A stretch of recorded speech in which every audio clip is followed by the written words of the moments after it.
Okay, now let's go ahead. And now what we're going to do is we're going to reduce 3bx squared over 3bx altogether squared. Now remember, squared just means to the second power.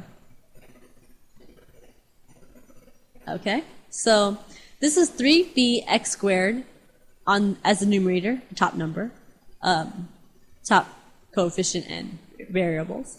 But in your denominator, you're going to notice that it's in parentheses, meaning that the whole thing, everything inside the parentheses, is raised to the second power. So let's go ahead and try that, shall we?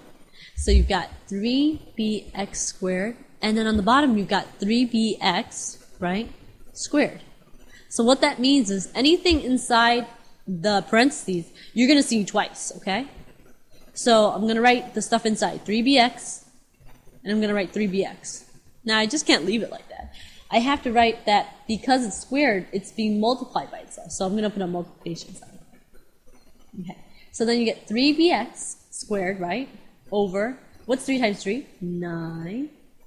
So I'm going to check off the stuff I already did. Okay, b times b, right, is b squared, right? And x times x, right, is x squared. Now, how do I reduce this to the lowest terms? Well, GCF of 3 and 9 is 3, right? The GCF of greatest common factor of b and b squared is the one with the smallest exponent, which is b, right? The GCF of x squared and x squared is easily x squared. Okay, now divide the GCF on the top and on the bottom, so 3bx squared, 3bx squared. Let's do that right underneath. 3 divided by 3, 1. b divided by b, 1. X squared divided by x squared, 1.